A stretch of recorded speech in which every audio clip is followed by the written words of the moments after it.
queridos irmãos, eu quero convidar vocês que abram suas Bíblias em 1 Coríntios, capítulo 3, do versículo 6 até o versículo 7. Tradicionalmente, nessa época do ano, nós faríamos uma explanação dos textos que se referem ao advento do Senhor Jesus. É um tempo em que nós reformados gostamos de falar do nascimento de Cristo, do Natal, contemporaneizarmos a mensagem do Evangelho para essa época do ano. Mas o meu coração ferveu para fazermos diferente nestes últimos domingos de 2021. E o Senhor me deu uma inspiração para trazer para vocês uma série falando a respeito da necessidade nossa de crescermos como discípulos e como comunidade cristã. Então hoje nós estamos iniciando essa série de 4 domingos em que a gente vai falar sobre o tema Preparados para o Crescimento. 1 Coríntios capítulo 3, do verso 6 até o verso 7, a Escritura Sagrada ela diz assim: eu plantei, Apolo regou, mas Deus é quem fazia crescer. De modo que nem o que planta e nem o que rega são alguma coisa, mas unicamente Deus que efetua o crescimento. Amém, meus irmãos? Meus irmãos, a ambição de crescimento faz parte da nossa natureza humana. Todos nós sonhamos em aprimorarmos nossas competências, em atingirmos novas posições e nos desenvolvermos. Parte da imagem de Deus em nós nos instiga a buscarmos esse aprimoramento contínuo. Deus nos criou para o crescimento, é algo que é planejado por Deus. Dessa forma, quando nós nos reunimos aqui por causa do sacrifício perfeito que Jesus Cristo fez na cruz do Calvário por nós, que nos perdoou dos nossos pecados e nos habilitou para uma nova vida prodigiosa na sua presença, uma nova vida que nos inspira ao crescimento. E nós precisamos, como discípulos, individualmente crescer, para que dessa maneira as nossas famílias também se desenvolvam e a Igreja de Cristo, como consequência, se torne um organismo cada vez mais forte. Então eu quero trazer para vocês uma reflexão nesse final de ano, objetivando que nós passemos a olhar o crescimento da nossa igreja local como uma tarefa que está na responsabilidade de cada um de nós. Todos nós precisamos colocar nossos dons espirituais e talentos naturais a serviço de Deus para podermos contribuir para que a nossa igreja cresça. É claro que quando eu falo de crescimento, eu preciso tomar cuidado com 2 extremos muito perigosos. O primeiro extremo é aquele extremo de um crescimento baseado em métodos, em pragmatismo, em fazer coisas acontecerem para que a igreja cresça. Nós não temos essa perspectiva. O que nós vemos hoje no movimento evangélico brasileiro são igrejas cheias de pessoas vazias, porque são igrejas que objetivam um crescimento explosivo, sem, contudo, dar uma formação cristã verdadeira para essas pessoas. Então, nós temos um tempo no Brasil, como foi falado hoje na nossa EBD, de uma forma muito adequada, praticamente 50 milhões de pessoas que professam ser cristãos evangélicos no Brasil. Mas essa quantidade enorme de pessoas não causou nenhum impacto social considerável na nação que possa ser observado. Então, são pessoas que, embora professem ser cristãos, vivem como pagãos, sem amar o próximo, sem honrar a Cristo, sem adorá-lo, sem glorificá-lo. Então nós não temos perspectivas de um crescimento explosivo, porque um crescimento explosivo não dá tempo para que discípulos sejam devidamente discipulados. Então nós queremos crescer, mas queremos fazer isso com qualidade. Da mesma forma, a gente tem que escapar de um segundo erro, que é o erro do comodismo. E a gente espiritualizar a estagnação da igreja. A igreja foi feita por Cristo para crescer. Jesus Cristo, ele disse assim: vocês vão por todo mundo, vocês vão fazer discípulos de todas as nações, batizando-os em nome do Pai, do Filho e do Espírito Santo, orientando que eles guardem tudo que eu tenho ordenado para vocês, e eu estarei com vocês todos os dias até a consumação dos séculos. Jesus planejou a igreja para o crescimento, mas quando a igreja se torna relativamente grande, no sentido de que ela consegue pelo menos pagar suas contas, e todo mundo está sentado num espaço muito bonito, muito decorado, a gente começa a espiritualizar a estagnação. Ah, não está crescendo porque Deus quer qualidade, não quer quantidade.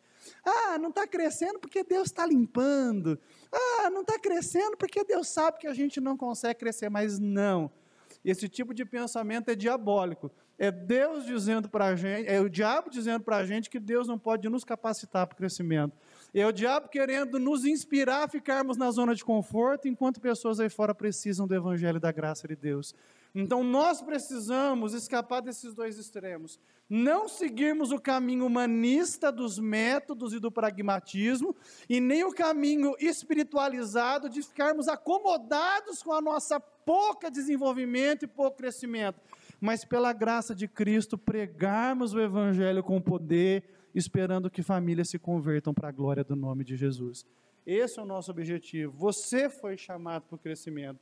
Abra sua Bíblia em Gênesis, por gentileza. Nós faremos a leitura do capítulo 1, versículo 26 até o versículo 28. Como eu disse na introdução, o crescimento faz parte do plano de Deus para a gente. Desde a nossa constituição como raça humana criada por Deus, Deus nos formou para crescermos, para nos desenvolvermos. Esse é o plano de Deus a nosso respeito. Gênesis capítulo 1, do versículo 26 até o versículo 28. Quem achou, diga glória a Deus. A Escritura diz assim: então disse Deus, façamos o homem à nossa imagem, conforme a nossa semelhança. Domine ele sobre os peixes do mar, sobre as aves do céu, sobre os animais grandes de toda a terra e sobre todos os pequenos animais que se movem rente ao chão. Criou Deus o homem à sua imagem, a imagem de Deus o criou, homem e mulher os criou. Deus os abençoou e lhes disse: sejam férteis, multipliquem-se, encham e subjuguem a terra, dominem sobre os peixes do mar, sobre as aves do céu e sobre todos os animais que se movem sobre a terra. Você percebe que o plano de Deus envolvia a humanidade crescer, se expandir, se desenvolver. Com o crescimento da humanidade surgiriam novos desafios, novas questões, como alimentar tantas boquinhas, como cuidar para que a terra seja dividida de uma forma igualitária. Tudo isso aconteceria com a humanidade por conta do plano de Deus para o seu crescimento. Assim é conosco. Conforme nós vamos crescendo e nos desenvolvendo em Cristo Jesus, nós vamos sendo colocados em novos desafios, novas demandas, novas missões. Faz parte do plano de Deus isso. Nenhum de nós pode aceitar passar ano e virar ano sem que nada de novo aconteça na nossa vida. Como nós temos a mente de Cristo Jesus, nós precisamos objetivar crescimento. Irmãos, a gente teve 1 ano e meio de pandemia, de reclusão, de ficar dentro de casa. O que você fez nesse período? Você fez um curso para adquirir novos conhecimentos? Ou você ficou babando na frente do William Bonner, vendo as pessoas morrendo, mas sem se preocupar com o que o futuro reserva para você? Como nós nos posicionamos? Se depois de 1 ano e meio fechado em casa, você não aprendeu uma coisa nova, não fez um curso, não fez nada, a questão não é que o mundo não te dá oportunidade ou que você não tem tempo. A questão é que você não tem olhado para a sua vida como um canal que Deus pode usar, e você não tem desejado se desenvolver para a glória de Deus. Deus chama a gente para crescer. Você pode dar uma glória a Deus aí em nome de Jesus? Nós precisamos disso.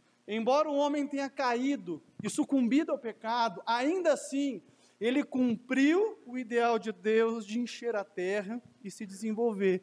Depois de aproximadamente 6.000 anos de história humana, hoje nós temos várias conquistas feitas, porque a graça comum de Deus capacitou o homem a cumprir o seu papel. E agora, cabe a nós nesse tempo, como igreja do Senhor Jesus Cristo, continuarmos fazendo aquilo que o povo eleito de Deus tem que fazer: pregar o Evangelho, anunciar a palavra do Senhor e fazer com que homens e mulheres se rendam aos pés de Jesus Cristo. Louvado seja Deus. Amém, meus irmãos? Então Deus fez isso conosco.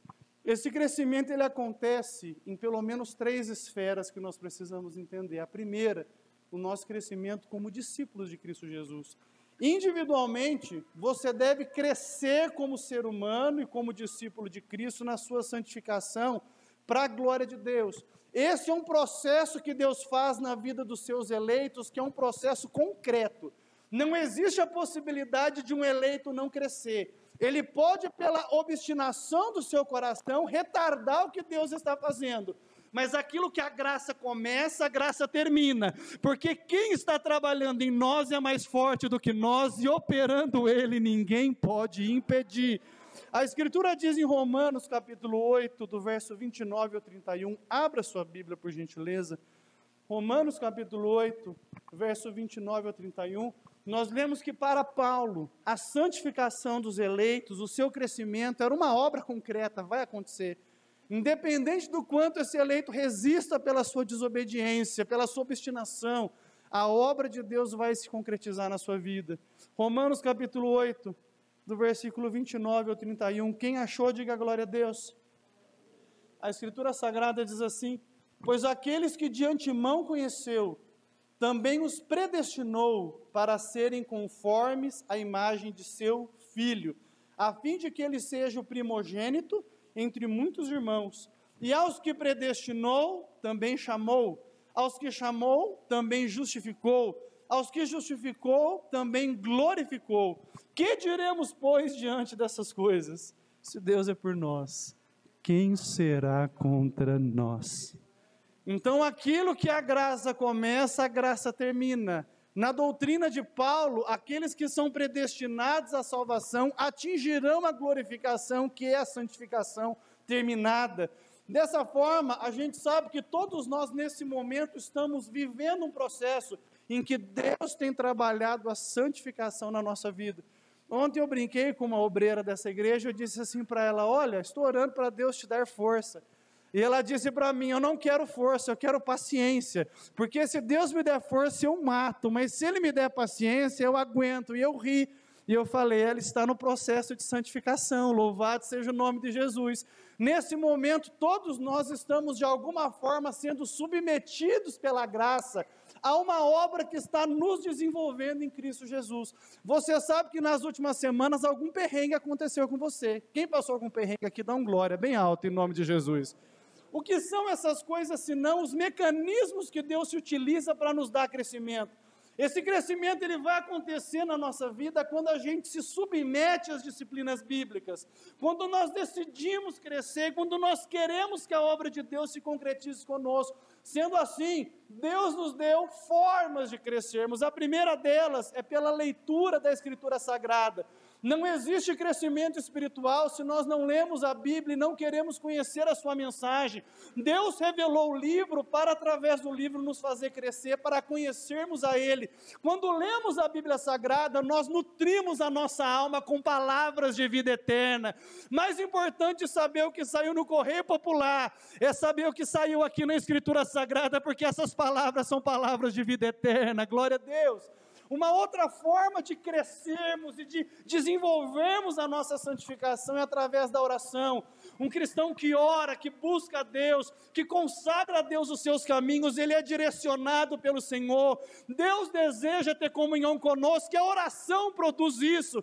Meu irmão, diante de qualquer situação, ore um pouco mais, busque a direção de Deus, busque saber a vontade de Deus. Quando nós oramos, os segredos de Deus são descortinados diante dos nossos olhos, e nós enxergamos melhor, pensamos melhor e nos portamos com mais poder diante de um mundo que se opõe a Deus. A terceira forma de desenvolvermos o nosso crescimento como discípulos é congregando. Não existe crescimento espiritual a parte de uma igreja local. Se você não está unido com uma igreja local, você está fadado a morrer. Imagine seu corpo, se você cortar o seu dedo indicador e deixar ele do lado, você pode se alimentar, comer, o que ficou no corpo cresce, mas aquele membro cortado, ele apodrece. Quando a gente se afasta da igreja local, a gente entra num processo de apodrecimento. Estamos prestes a sermos lançados fora. Por isso, um cristão que deseja crescer, ele ama a igreja local, ele congrega, ele se engaja, ele se envolve. Por quê? Faz parte do plano de Deus que nós cristãos estejamos juntos. Você pode glorificar a Deus por isso? Você foi formado por Deus para ficar junto. A quarta forma de nós crescermos é nós obedecermos a Deus e nos submetermos à sua vontade. Diante da vida cristã, nós vamos estar repletos de desafios morais, éticos, em que a nossa fé vai ser testada o tempo todo. Irmãos, vir na igreja é a parte mais fácil de ser crente. E até isso, a maioria da gente falha. Essa é a parte mais fácil. Irmão, vir numa igreja com ar-condicionado, não é? Onde você se senta, onde você não é perseguido, é fácil. Mas quando termina o culto, os desafios começam. Você chega em casa, você tem que encarar a diferença de temperatura dos membros da família. Você tem que ser crente ali. Você chega no seu trabalho, você vai ter que encarar um chefe desafiador e um companheiro de trabalho, um colaborador mole.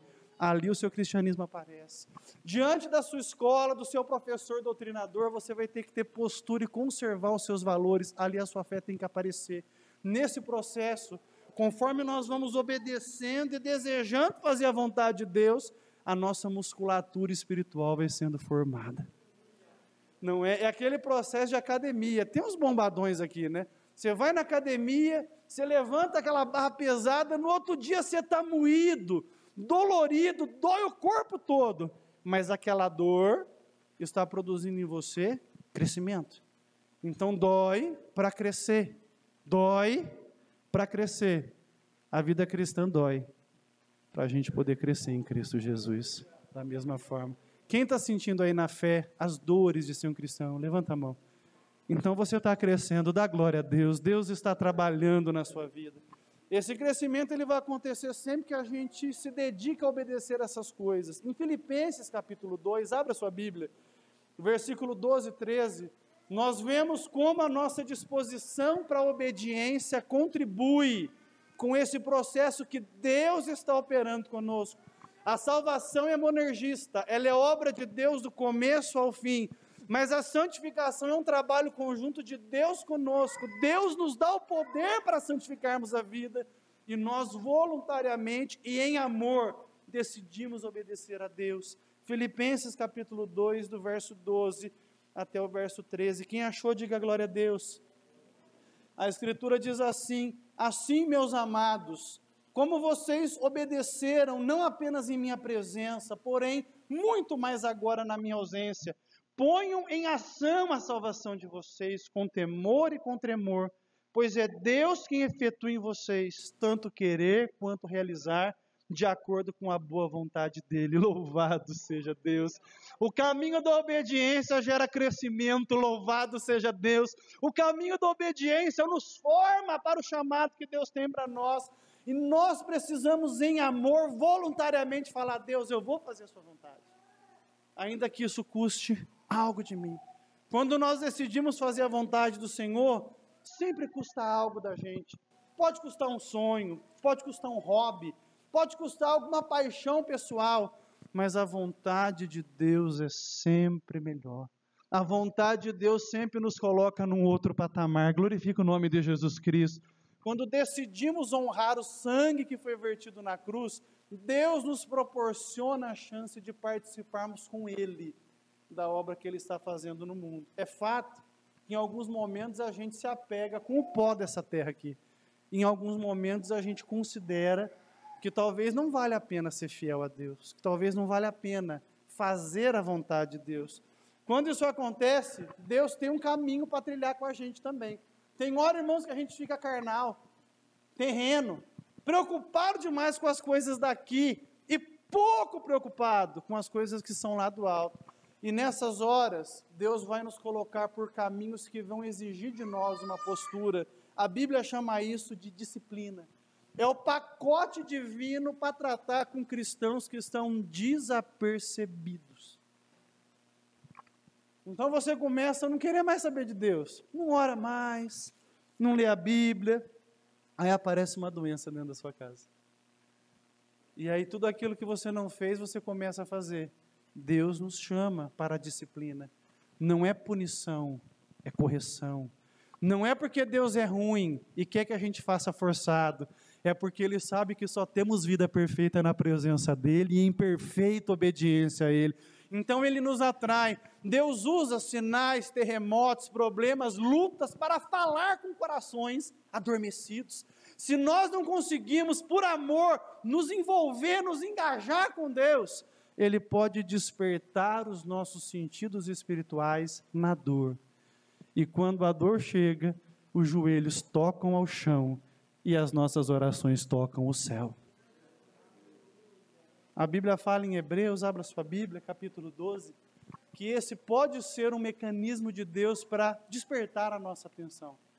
Hebreus capítulo 12, do verso 5 até o verso 7. E essa obra acontece com todos nós, viu? Aqui não tem alecrim dourado, não. Todos nós somos disciplinados por Deus, porque todos nós temos alguns aspectos da vida com pouca conversão. Nenhum de nós está ali 100%. Sabe aquela fala que a gente escuta muito no movimento evangélico? Ah, eu estou no centro da vontade de Deus. Está nada, você nem sabe onde esse lugar fica. Todos nós estamos aí titubeando entre momentos de devoção e momentos de incredulidade. Mas nós objetivamos melhorar e crescer na presença de Cristo o tempo todo, e com humildade. O dia que você achar que você está no centro da vontade de Deus, você se tornou um religioso snob que só quer mostrar que é alguma coisa. Qualquer discípulo convertido conserva humildade. E ele fala, como Paulo, olha, eu não julgo o que eu tenho alcançado, mas uma coisa eu faço, eu prossigo para o alvo, para o prêmio da soberana vocação em Cristo Jesus. Nenhum de nós se julga pronto. A nossa prontidão foi dada na cruz quando Cristo morreu por nós e nele nós estamos perfeitos. O restante é uma sucessão de tons de cinza estranhos na vida, porque a gente, como uma montanha-russa, uma hora está em cima, outra hora está embaixo, outra hora está gritando, mas em todo momento o maquinista do nosso vagão está nos conduzindo em segurança na presença dele. Louvado seja Deus. Hebreus 12, do 5 ao 7, quem achou, diga glória a Deus. A Escritura diz assim: e vocês se esqueceram da exortação que lhes é dirigida como a filhos. Filho meu, não despreze a correção que vem do Senhor, nem desanime quando você é repreendido por Ele, porque o Senhor corrige a quem ama e castiga todo filho a quem aceita. É para a disciplina que vocês perseveram. Deus os trata como filhos. E qual é o filho a quem o pai não corrige? Aleluia. Aleluia. Mas Deus, por que que o ímpio lá está indo bem na firme e eu não vou? Porque você não trabalha que nem ele. Porque você não se esforça, acorda tarde, fala mal do patrão, não arregaça as mangas. A fé não é um pozinho mágico para você ganhar dinheiro. A fé é uma promessa de salvação para quem se arrepende dos seus pecados e se apega com Cristo. As demais coisas são conquistadas com esforço. Você pode dar glória a Deus nessa hora? Ai Deus, mas por que o Senhor não me faz chegar na gerência lá da minha loja? Você se qualificou para isso? Não, mas eu oro bastante. Deus não vai te colocar no lugar onde você não vai ter condições de desempenhar, Ele não vai envergonhar o nome dEle. As duas coisas têm que andar juntas. Não confunda alhos com bugalhos. Você vem para a igreja para salvar a sua alma e para crescer na santificação. As demais coisas você consegue com muito esforço e dedicação, como qualquer outro ser humano. Se você quer crescer na firma, não vem para a igreja, vai para o coach. Aqui você vai ser lembrado que você é um pecador, que você precisa de Cristo, que você tem que se santificar, que você tem que honrar Cristo. E as demais coisas, se chegarem, é pela graça dele que nos sustenta do começo até o fim. Amém? Então, nesse processo, tem hora que Deus tem que corrigir a gente. E corrige. E quando Deus corrige, a gente sabe que está sendo corrigido. Sempre sabemos. A gente entende que Deus interviu. Nessa obra de Deus nos corrigir, em alguns momentos Ele precisa até trazer à tona pecados ocultos que nós temos no coração. Eu achei tão sublime que o Jeremias foi pego de surpresa, né? Não é padrão, viu, Jeremias? É que você precisava ler para confirmar o que ia pregar, né? E não chamaria alguém. Mas o Espírito Santo fez isso. Por quê? O salmo que você leu está aqui na minha pregação. Porque Deus está falando com alguém aqui que precisa colocar a casa em ordem. Salmo 90, verso 8. Em alguns momentos, Deus precisa trazer à tona o que está escondido. Para ser curado, para ser sarado. A Escritura diz assim: puseste as nossas iniquidades diante de ti, e sob a luz do teu rosto, os nossos pecados ocultos. Em alguns momentos nós não crescemos porque a gente cultiva pecados ocultos no coração. E Deus, que tudo vê, bloqueia o nosso avanço para que a gente se arrependa. E para que a gente mude a nossa postura. Então alguma coisa bloqueou, você não sente mais alegria de salvação, não sente mais desejo de estar na casa de Deus, não sente mais desejo de honrar o Senhor. Examina o seu coração nessa manhã. Será que não tem uma mágoa escondida aí? um rancor? Será que você não feriu alguém com palavras e precisa consertar o que você fez? Será que você não falou demais a respeito da vida de alguém e tem que pedir perdão? Quando nós vamos deixando essa sujeira aqui dentro, a gente vai bloqueando as possibilidades de avanço que Deus tem para a gente. A Bíblia é muito clara em falar que são bem-aventurados os puros de coração, porque eles verão a Deus. Deus quer trabalhar no seu coração aqui dentro. A sua roupa está muito bonita, mas meu Deus olha mais para dentro. Aleluia. Não posso ver aquele irmão na minha frente. Tão pouco você pode ver Deus na sua frente. Se a gente não ama na horizontal, não tem relação com o vertical. Não, mas a minha vontade é pegar a Priscila e brigar com ela. Vai lá e se acerta com ela em nome de Jesus. Mas eu estou com muita raiva do Danilo. Eu sempre fico com raiva do Danilo, não é? Mas estou com muita raiva, minha vontade é pegar ele. Cuidado, Deus pode te pegar antes. Aqui dentro tem que estar em ordem. Aleluia. E o melhor lugar para isso acontecer é na casa do oleiro. Porque aqui Deus nos molda para a sua glória. E na figura da casa do oleiro, Deus nos coloca na posição que nós devemos ser, nós somos apenas barro. Quem manda é Ele, quem forma é Ele, quem sustenta é Ele, quem levanta é Ele, quem dá valor é Ele. Aleluia, louvado seja o nome de Jesus. Acerta o que está no coração. O sacrifício de Cristo é suficiente para perdoar o seu pecado. Para que você vai ficar cultivando isso sozinho? Não vale a pena, põe para fora. A misericórdia na casa do pão, que é a igreja. A graça suficiente aqui. Cristo quer acertar o que está aí dentro. Libera o perdão nessa manhã. Não está no sermão, mas Deus está mandando falar. Libera o perdão nessa manhã. Para mandar a guiando a raça. Eu não consigo superar, pastor. Libera o perdão nessa manhã. Cristo tem sustentado e tolerado você. Você pode sustentar e tolerar o seu irmão também. Quem tem ouvidos para ouvir, ouça. Essa obra, ela é realizada por toda a nossa jornada antes de chegarmos ao nosso encontro com Cristo. Todo esse processo que envolve o nosso crescimento é uma batalha recorrente que nós temos. Nós temos uma mentalidade evangélica de que um dia a luta vai passar, né? A vitória vai chegar, a luta vai passar. A gente ouviu tanto isso sendo cantado para a gente, que a gente criou a expectativa de que deste lado da eternidade vai chegar o tempo do bem bom. Deixa eu te contar um segredinho. Né? Fala para quem está do seu lado, o pastor vai contar um segredo. Fala para essa pessoa. Vou te contar um segredo. Esse dia não vai chegar. Desse lado da eternidade você vai ser moído, prensado. Você vai passar na moenda de Deus até sair o mais puro azeite da tua vida. Essa jornada vai custar tudo de você. Algumas coisas vão dar errado para outras darem certo. Aleluia. Algumas portas vão se fechar porque Deus tem outras para você. Glória a Deus. Desse lado aqui é muito mais sofrimento do que alegria. Mas há um segredo. O justo sofre desse lado da eternidade para se alegrar do outro lado. O ímpio muitas vezes se alegra desse lado, porque do outro lado são trevas, chamas e pavor. Pastor, está muito difícil, mas do outro lado vai estar muito bom.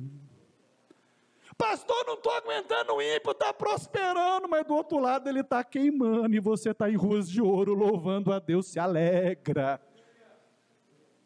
Se alegra. Conserva a tua fé, seja fiel. Mortifica o pecado na tua vida. Desse lado da eternidade, Paulo nos compara com atletas. Olha o que ele disse em 1 Coríntios capítulo 9, do verso 23 ao 27. Abra a sua Bíblia. Poucos textos me inspiram tanto quanto esse aqui. A forma como Paulo escreve nos desafia a um chamado urgente para lutarmos pela fé que nós recebemos. A Escritura diz assim, 1 Coríntios 9, do 23 ao 27, tudo faço por causa do Evangelho, para ser também participante dele. Vocês não sabem que os que correm no estádio, todos, na verdade, correm, mas um só leva o prêmio? Corram de tal maneira que ganhem o prêmio. Todo atleta em tudo se domina. Aqueles para alcançar uma coroa corruptível. Nós, porém, a incorruptível. Assim corro também eu. Não sem meta, assim luto. Não como desferindo golpes no ar, mas eu esmurro o meu corpo e eu o reduzo à escravidão, para que, tendo pregado a outros, não venha eu mesmo ser desqualificado.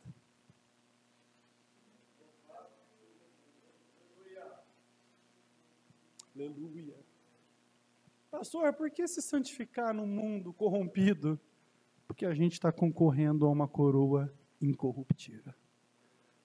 Pastor, por que eu vou ser honesto num mundo desonesto? Porque eu estou correndo uma corrida em que Cristo já venceu por mim e eu quero atravessar a linha de chegada e me encontrar com Ele. Mas pastor, por que eu vou vir na igreja tantas vezes na semana? Parece que só eu estou fazendo. Você não está fazendo para cá, você está fazendo para lá, então faça com alegria. Determinação, esmurre o seu corpo. Diga para o seu corpo, para a sua carne, para as suas paixões, vocês não vão me dominar, eu sou dominado por Cristo, Ele é o meu Senhor. Não viva pelos seus instintos, mas viva pelo código moral do Evangelho. Se você seguir os seus instintos, a sua vida vai ser marcada por preguiça, por objeções, por desculpas. Mas se você seguir o Evangelho, a sua vida vai ser marcada por princípios, valores, serviço, determinação espiritual. Sobreviva, louvado seja Deus. Deus está renovando corações aqui nessa manhã. Pastor, eu sinto que não está valendo a pena. O Senhor está dizendo para você, a sua coroa está preparada, prossiga, prossiga, prossiga. Esse é o meu crescimento como discípulo, a jornada da minha vida, da sua vida. Nós precisamos desejar crescer. O nosso crescimento como discípulos transforma a nossa casa. O que Deus está fazendo em mim muda a minha família. Discípulos transformados pela graça de Cristo comporão famílias fortes que também estão sendo transformadas. Sabe qual a pior coisa que acontece com a nossa geração, irmãos?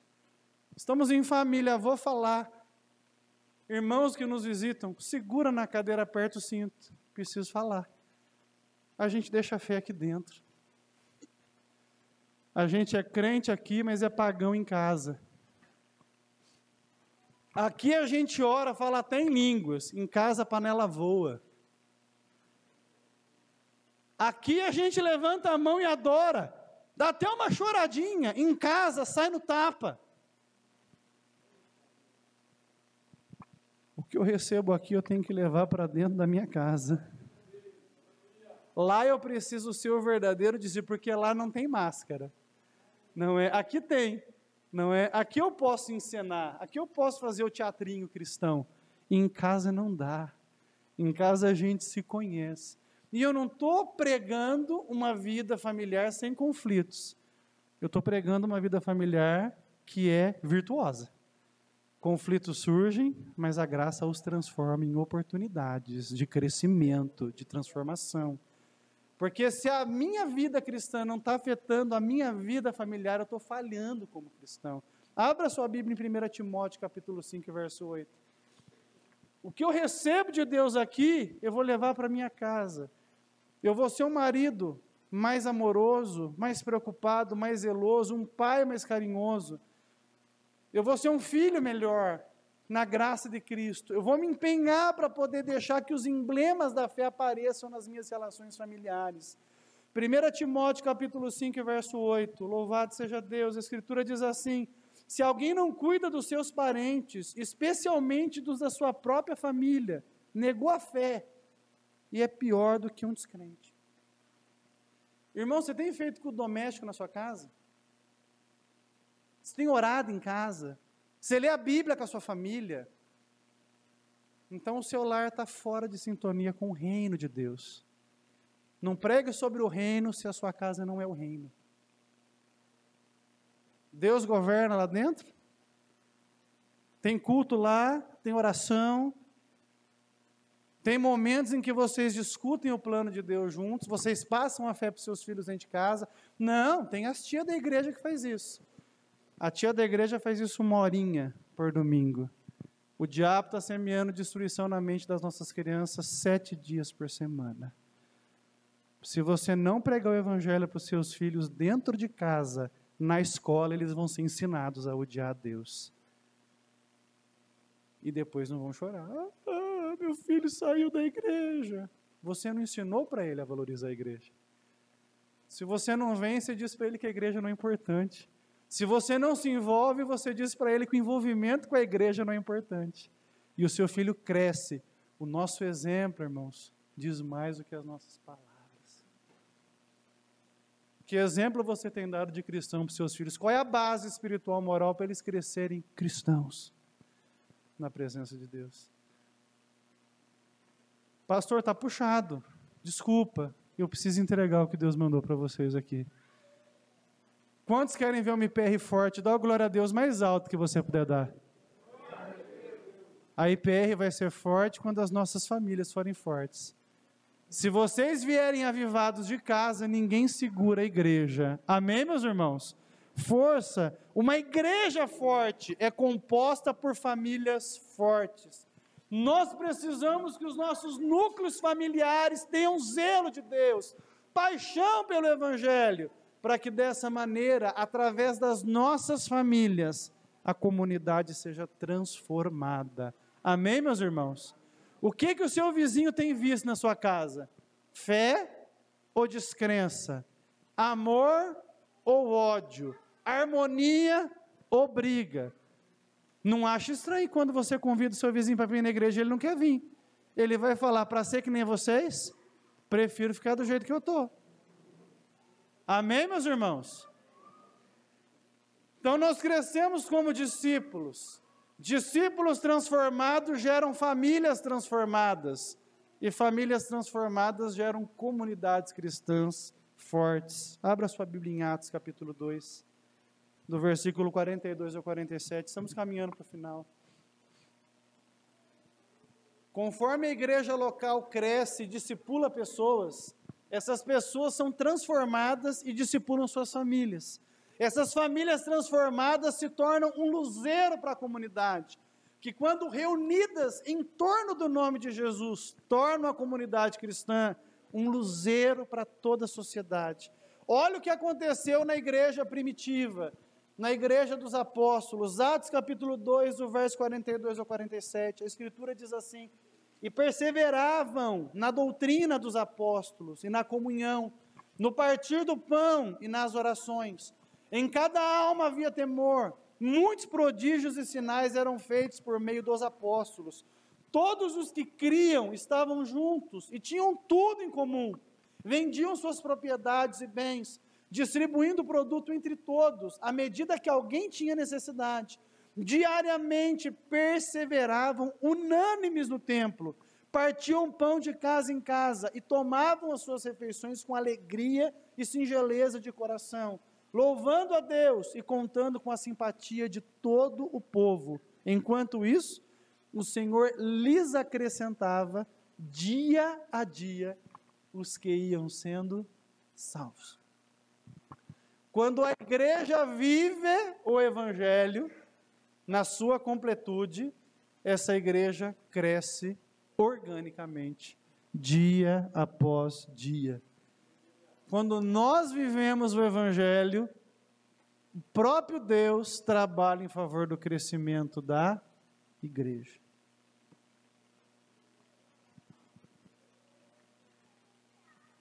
O Senhor está nos chamando para vivermos melhor, meus irmãos. O Senhor está nos despertando aqui. Nós precisamos trazer na vida os emblemas do Evangelho de Jesus Cristo. Louvado seja Deus. Você tem que estar sentado ao lado de alguém, olhar para essa pessoa e ver um pouquinho de Jesus nela. Todos nós aqui temos que ter isso.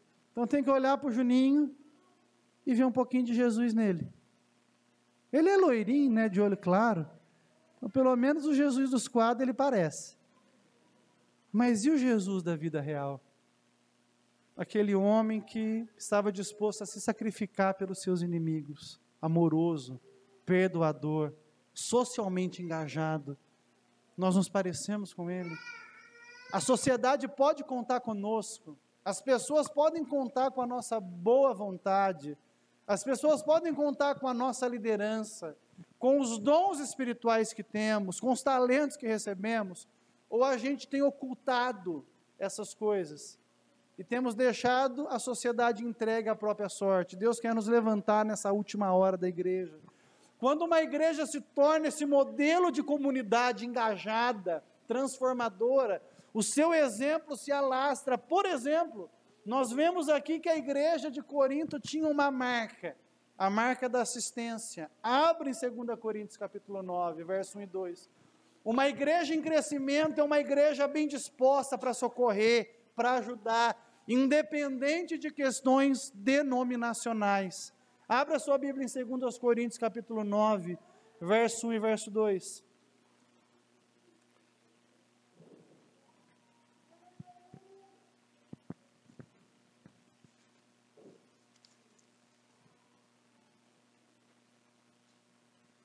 O que eu mais gostei na Maria Luísa é que ela não é quieta que nem o Felipe, né? Ela é falante. Tem barulho mais gostoso, irmãos, que esse? Toda vez que eu vejo um barulhinho desse, dá uma vontade. Mas fica só na vontade. Né? Já fiz meu papel, já contribuí para o enchimento da terra. Deixa agora o Jeremias trabalhar em nome de Jesus. Né? Eu não quero trabalhar mais não, agora eu quero netos. Daqui uns 30 anos. Todos acharam? Olha o que Paulo fala da igreja de Corinto. Ora, quanto à assistência a favor dos santos, não é necessário que eu escreva a vocês, porque conheço a boa vontade de vocês, da qual me orgulho diante dos macedônios, dizendo que os irmãos da Acaia estão preparados desde o ano passado, e o zelo de vocês tem estimulado muitos deles. Essa era uma igreja de boa vontade. Essa era uma igreja zelosa. Irmãos, às vezes a gente comissiona o nosso povo aqui, irmão, vamos fazer um trabalho. Fica um silêncio no grupo de membros, irmãos. Irmãos, pelo amor de Deus, alguém dá um sinal, mas um silêncio sepulcral. Paulo poderia falar para a gente que nós somos uma igreja de boa vontade? Zelosa? Deus quer nos fazer isso. E eu quero ser essa igreja. Quantos mais querem aqui? Glorifica o nome do Senhor Jesus. O nosso exemplo tem que inspirar pessoas, positivamente, claro. Além disso, a Bíblia nos mostra uma outra igreja que fez a diferença, que cresceu, que os membros se esforçaram para o crescimento, a igreja de Tessalônica. Irmão, quando você lê a epístola, as epístolas do Novo Testamento, a saudação de Paulo para cada igreja é muito peculiar. Por exemplo, quando Paulo vai falar com Roma, ele diz assim, aos amados que estão em Roma, Romanos 1 e 7. Quando ele vai falar com a igreja de Corinto, ele fala, a igreja que está em Corinto, 1 Coríntios capítulo 1, verso 2. Quando ele vai falar com os Gálatas, que o pastor Daniel passou semanas aqui estudando com vocês, ele diz, a igreja que está na Galácia. Mas quando ele vai falar aos Tessalonicenses, ele fala diferente. Ele fala assim, a igreja dos Tessalonicenses. É lindo isso. É diferente. Aqueles irmãos viveram a fé com tanta intensidade, que eles entendiam que a igreja era deles. Irmão, você tem que olhar para isso aqui que nós estamos construindo e saber que é seu. Não é do pastor Sérgio, não é do Daniel, é seu. Então tenha zelo, tenha cuidado, Eu não vou deixar o meu pastor sozinho, eu vou ajudá-lo, porque a igreja é minha também. Eu não vou deixar meu líder na mão, eu vou ajudá-lo, porque a igreja é minha também. Será que daqui 5, 10 anos alguém vai poder falar a nosso respeito? A igreja dos pentecostais reformados de Campinas? Ou será que vão falar, aquela igreja lá do pastor Sérgio? Eu espero que a gente nunca seja reconhecido dessa forma. Porque essa igreja não é minha. Essa igreja foi comprada pelo sangue de Jesus. E é de vocês. Abra sua Bíblia em Tessalonicenses. Capítulo 1, do verso 1 ao 3. Olha o que Paulo fala desses irmãos. Que inspirador isso. Todos acharam? 1 Tessalonicenses capítulo 1, do verso 1 ao 3, Paulo escreve assim: Paulo, Silvano e Timóteo, a igreja dos Tessalonicenses, em Deus Pai e no Senhor Jesus Cristo. Que a graça e a paz estejam com vocês. Por que que eles tinham esse título carinhoso? Paulo explica. Sempre damos graças a Deus por todos vocês, fazendo menção de vocês em nossas orações e sem cessar, lembrando-nos diante do nosso Deus e Pai, da operosidade da fé que vocês têm, da dedicação do amor de vocês e da firmeza da esperança que têm em nosso Senhor Jesus Cristo. 3 marcas de uma igreja em crescimento. A primeira, a operosidade da fé. É uma fé que leva para o serviço, porque a fé sem obras é morta. O que você tem feito da sua fé? A gente colocar versículo no Facebook é muito bom, mas a fé tem que ser mais do que isso. Se alguém aparecer doente lá no seu trabalho, você vai ligar para mim ou você vai orar? Irmãos, eu fui colocado numa prova, vou contar para vocês. Aprendizados da vida. Um conhecido irmão de outra denominação estava conversando numa padaria com uma senhora, e a senhora desabafou com ele que os filhos dele que os filhos dela têm passado dificuldade com drogas. Aí esse irmão ficou muito preocupado com ela. E aí ele teve uma brilhante ideia. A brilhante ideia de passar a bucha para mim. Mas senti na hora de Deus, pastor Sérgio, que você era o cara que ia resolver isso. E eu falei, meu Deus, é Jesus que resolve essas coisas, né? Mas vamos lá. Irmãos, a pessoa passou a situação para mim. Eu estou administrando a distância. Tentando encontrar um momento para poder fazer uma visita para esses meninos que moram na cidade de Sumaré. Qual era a dificuldade desse irmão? Orar, visitar e fazer esse trabalho que ele delegou. Por que tem que ser o pastor? Qual é a diferença da minha fé com a sua?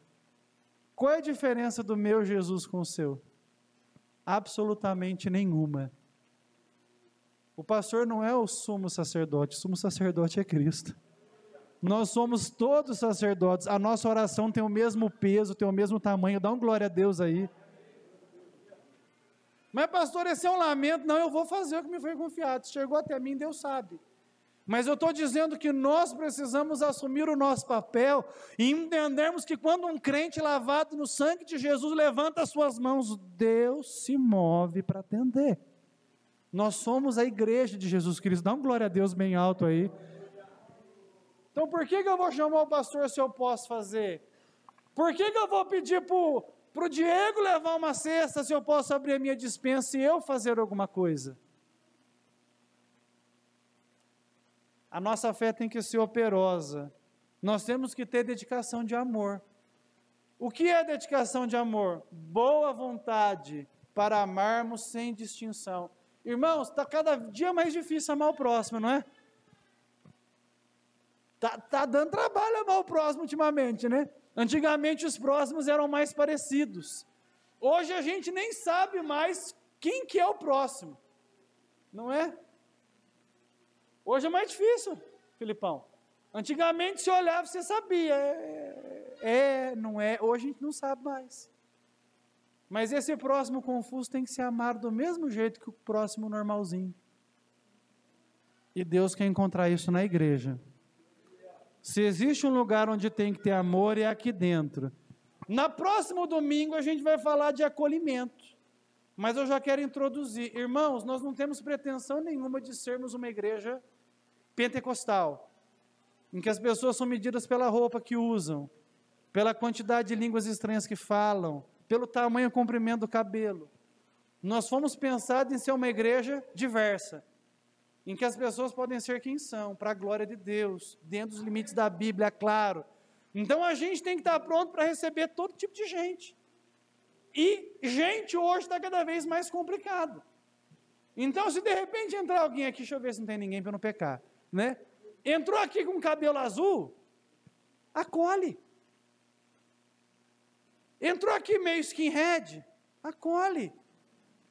Entrou aqui montado, acolhe. Não, mas é um endemoniado. Endemoniado é você que não ama. Quando você chegou cheio de carrapicho, uma igreja cuidou de você. E não cuidou de você para você virar esse religioso arrogante, que joga todo mundo no inferno, mas para você amar com o mesmo amor que você foi amado. Então, quando chega aqui meio diferente da gente, ame da mesma forma que Jesus ama você. Amém, meus irmãos? E se acolher com carinho. Chegou meio diferente, abraça, entende, chora junto. Mas pastor, lá fora está fumando. Deixa fumar, aqui dentro ele vai ouvir a palavra de Deus e vai ser tocado. Não, mas eu vi lá fora agarrando o menino. Deixa agarrar, vai vir aqui dentro e Jesus vai agarrar essa pessoa, ela vai ser transformada. Parem com esse moralismo morto, imundo, diabólico. Jesus morreu para salvar pecadores. E o fato de nós hoje termos valores diferenciados não é mérito nosso, é graça, é graça, é graça. Que a graça que nos alcançou, nós tenhamos a disposição para alcançar as pessoas que hoje são diferentes da gente, mas que podem ser transformadas pelo mesmo evangelho que nos salvou. Você está pronto para acolher os diferentes? Ou você vai se achar o alecrim dourado? Não, na minha igreja não tem lugar para você. Na sua igreja pode não ter, na de Cristo tem lugar para todos. E a gente tem que estar prontos para recebê-los, diferentes como são, esperando que o Espírito os transforme como nos transformou. Amém? Tem como dar glória nessa hora ou não? A igreja, quando não enxerga isso, vira um museu de santidade, vira um mausoléu cheio de múmias arrogantes, que se acham a última bolacha do pacote. Nós não fomos chamados assim. Aqui nós somos miseráveis. Lembra aquela história do livro de Reis? Daqueles 4 leprosos que estavam passando fome, presos na cidade, e eles saem da cidade, vão para o acampamento inimigo e descobrem que lá tem pão. E aí eles voltam animados para dar boa notícia. Nós achamos pão, a gente não vai morrer de fome. Que imagem da igreja que é isso? Nós éramos também leprosos, miseráveis, morrendo de fome. Mas nós achamos o acampamento que tem pão, a igreja de Jesus Cristo. E agora eu vou voltar para onde eu vim dizendo, tem pão, tem pão, tem pão, tem pão. O pão vivo que desceu do céu, nós temos esse pão. Aleluia. Dedicação no amor e firmeza da esperança. O que nós esperamos? A salvação. Cristo verdadeiramente morreu por nós e derramou o seu sangue. A gente não titubeia. Você é salvo? Sou. Mas você está cheio de problema. Mas Jesus continua perfeito. Eu sou salvo.